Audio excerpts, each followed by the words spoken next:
Estamos começando mais um programa Viver Bem e hoje com um tema que afeta várias pessoas. Porque afinal, dormir é o momento que o corpo e a mente têm para descansar.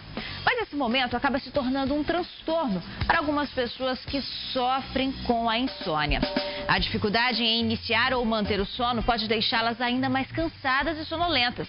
E no caso das mulheres, isso é ainda mais comum por causa das alterações hormonais ao longo do dia a dia, seja na TPM, na gestação, na menopausa ou até mesmo na fase pós-parto. E para explicar o tema de hoje, trouxemos aqui o psiquiatra, mais uma vez, Gunter Faust, participando do nosso programa e trazendo esclarecimentos aos nossos telespectadores. Bom dia, doutor, seja bem-vindo novamente. Bom dia, Renata, bom dia a todos que estão nos assistindo, né? Já para a gente entender o tema de hoje, muitas pessoas procuram o seu consultório por conta da insônia? Sim, a insônia, muitas vezes, né, ela é a primeira queixa do paciente que procura um atendimento de saúde mental. Mas ela é uma doença?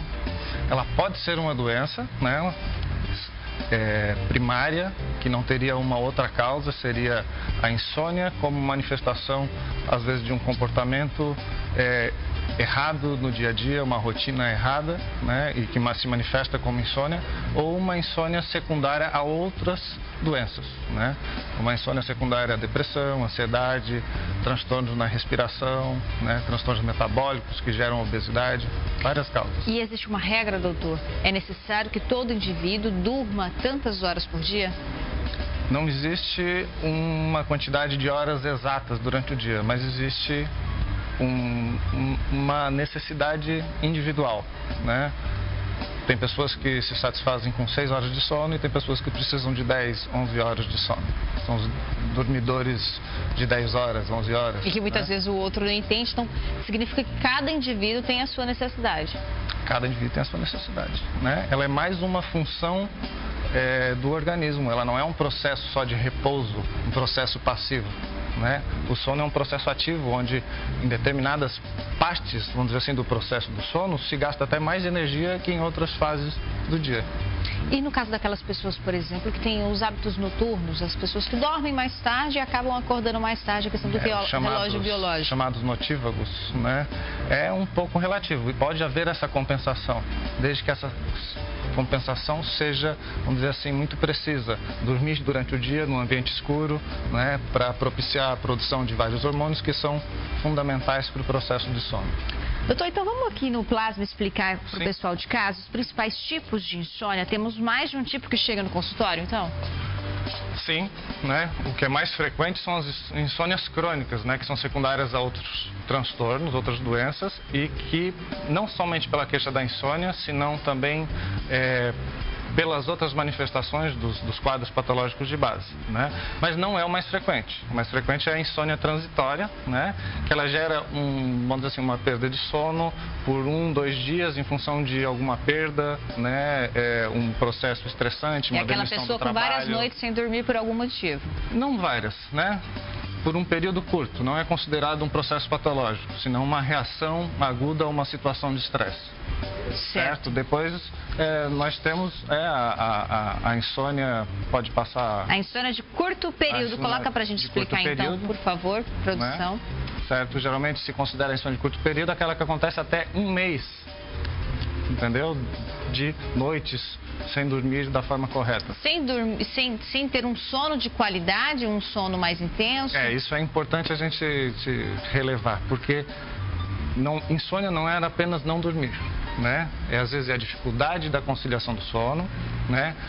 Ou a pessoa não tem dificuldade para iniciar o sono, porém tem dificuldade para manter um sono contínuo até o início da manhã, né? Por várias situações ela acorda no meio da noite, pode ser por uma enurese, né, que é o ato miccional noturno, a vontade de urinar durante a noite. A insônia de curto período, por exemplo, o que leva as pessoas a desenvolverem? Como eu estava falando, são situações de estresse agudo, né? Porém, que tem uma perpetuação. Tipo, está passando por um problema financeiro, alguma coisa desse gênero, ou uma doença aguda, tipo um quadro de hipertireoidismo, né, que são, aí nós estaremos entrando nos diagnósticos diferenciais, certo? Até haver a correção desse fator. Temos ainda a insônia crônica, doutor. Do que se trata a insônia crônica? É a insônia crônica, que é a que geralmente leva o paciente ao consultório, né? Seja do neurologista, do psiquiatra, do otorrinolaringologista. Essa insônia, ela geralmente tem uma doença de base, né? Que, vamos dizer assim, faz com que a insônia seja um sintoma. O paciente se queixa dessa situação. Geralmente está associado à depressão, ansiedade ou obesidade, né, que traz transtornos da respiração. Nós chamamos de apneia do sono, quando tem uma interrupção da respiração, não chega oxigênio suficiente no cérebro e o cérebro, como um ato de segurança, ele desperta o indivíduo. E tudo isso tem alguns fatores, né? Algumas causas que levam as pessoas a terem insônia. A gente listou aqui alguns, eu queria que o senhor comentasse. Certo. Os fatores psicológicos, né, como nós já comentamos, o estresse e a ansiedade, né, o uso de bebidas alcoólicas, né. O álcool, apesar de causar uma sedação, certo? Apesar de ele causar uma sedação, ele interfere na produção de melatonina negativamente, né, que nós vamos abordar sobre a melatonina. Algumas medicações também, como para hipertensão, como os beta-bloqueadores, as pessoas comumente usam propranolol, atenolol, também interferem, né, na produção da melatonina e dificultando às vezes a conciliação e a manutenção do sono, né? Certo, ainda temos também os fatores ambientais, né, para completar aí. Isso Sim. atrapalha realmente, doutor?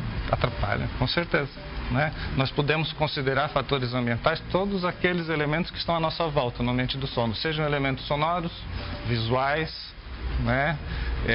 E o próprio, vamos dizer assim, ambiente familiar. Se ele é conturbado, a gente pode até considerar que é um fator ambiental insalubre, né, para o desempenho de um sono reparador. Tá certo, a gente vai dar uma pausinha rápida, doutor. Você de casa não saia daí que nós iremos continuar então a falar sobre insônia. Você sofre com este mal? Não saia daí, nós voltamos em instantes.